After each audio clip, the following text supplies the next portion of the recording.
Mira, ashtu sikur se ndoqët është shënuar edhe viktima e parë nga rreshjet që kanë përfshirë vendin thuajse prej një jave, ne pa humbur kohë do të shkojmë në një lidhje të drejtë për drejtë me gazetarin Ermal Sika, të cilin e falenderoj shumë edhe për ndihmën e tij të herpashershme dhënë në këtë ekran dhe në fakt dua ta nis edhe me pyetjen se si paraqitet situata. Të përshëndes pikë së pari.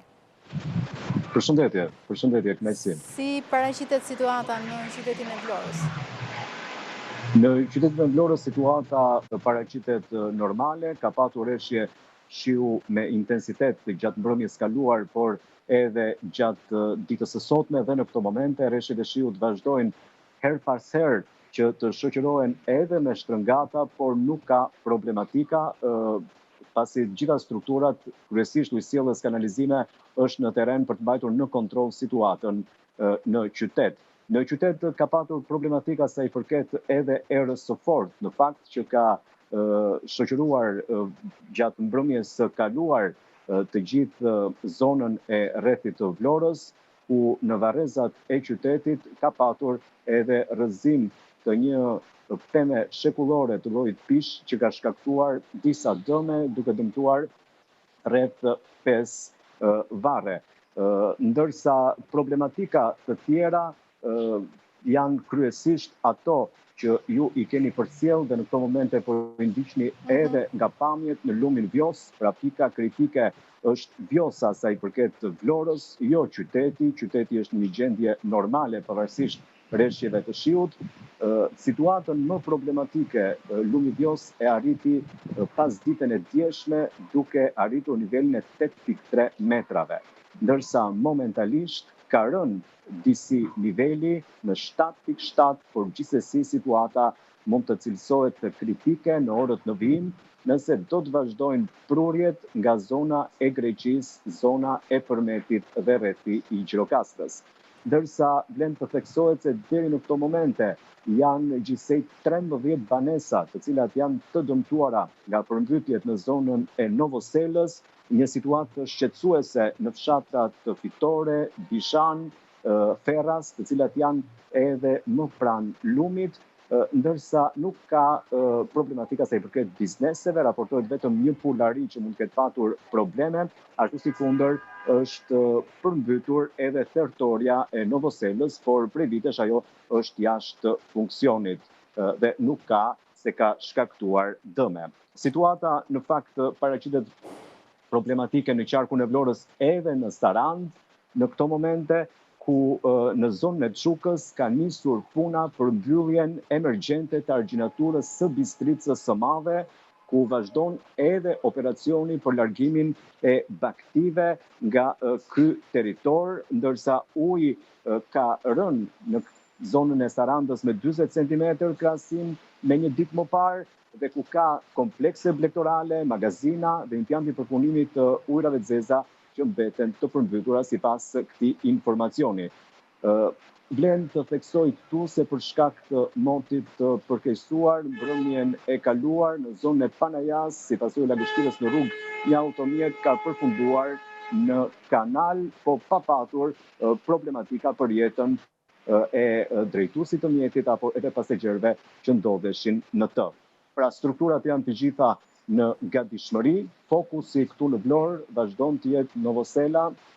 një pikë kritike e cila mund të sjellë problematika nëse do të vazhdojnë si kundërtash rreshjet me intensitet, kryesisht në jugun e vendit dhe në zonën e Greqisë, nga ku është edhe burimi i lumit Vjos. Aktualisht po punohet në lumin Vjos për sa i përket forcimit të argjinaturave, ndërsa mbetet që në vijim të ketë investime konkrete për të vazhduar edhe pjesën e mbetur të argjinaturës në zonën e Mifolit, me qëllim që i gjithë territori i Novoselës të jetë të paktën i mbrojtur. Vlen të theksohet që në vijim të ketë edhe investime tjera sa i përket këmbëve të urrës kryesore tek ura e Mifolit, e cila është dëmtuar, por që mbetet ndoshta në vijim për të parë se cilat do të jenë masat që do të marrë qeveria dhe autoritetet. Megjithatë nuk kemi ende një përllogaritje të dëmeve që janë shkaktuar deri në këto momente në Novosel. Banorët janë informuar paraprakisht dhe kanë bërë të mundur edhe largimin e gjës së gjallë, baktive pra, apo edhe provimeve bujësore duke i vendosur në zona më të sigurta. Novosela vazhdon të mbetet në qendër të vëmendjes të gjitha autoriteteve, ku shtabi i emergjencave civile është i stacionuar aty dhe shpesh ndërhyet edhe me mjete të rënda për të bërë të mundur punimet në argjinatur me qëllim pra vendosjen e murit mbrojtës për të mos depërtuar më pas uji në zona të tjera, të paktën për ta mbajtur në kontroll në atë territor ku mund të ndërhyet. Pavarësisht se situata prej ditësh pra është problematike, duke nisur qysh nga e marta, lumi Vjos ka nisur që të rriste nivelin e tij e për të vazhduar më pas të mërkurën deri sot të shtunën ku ka arritur edhe pika më kritike. Megjithse nga mbrëmja e dieshme kemi disi një ulje, siç thash, të nivelit të Vjosës, situata mbetet ende në alert, ku institucionet po vazhdojnë ta monitorojnë nga frika e një përkeqësimi ndoshta ditën e diel, nëse do të kemi rreshje në jugun e vendit, në pjesën më jugore dhe në zonën e Greqisë. Shumë i qartë, Ermale, dhe në fakt i the të gjitha nuk lam asgjë pa shtëruar në këtë lidhje të drejtë për drejtë. Shpresoj ashtu sikurse edhe ti që niveli i Vjosës të mos rritet, por që të vijojë të ulet ende më shumë. Ditën e sotme, por po ashtu edhe në ditët në vijim, edhe pse në Tiranë vërshojnë rreshje të shiut, nuk e di nëse në qytetin e Vlorës ka shi në këto momente. Në Vlorë vazhdon në këto momente, pra siç e thash edhe në nisje të kësaj lidhje, shiu qysh prej mbrëmjes së dielshme deri në këtë orë të drekës është me intensitet të lartë në disa momente, në këto momente ka filluar të rritet intensiteti, ndërsa në momente të tjera intensiteti i rreshjeve bie. Pra do të vazhdojmë që të jemi në një situatë rreshjesh gjatë gjithë ditës së sotme, besoj. Të paktën për momentin qyteti nuk ka problematika, të gjitha rrugët janë të kalueshme. Të falenderoj shumë. Faleminderit. Të uroj punë të mbarë. Faleminderit.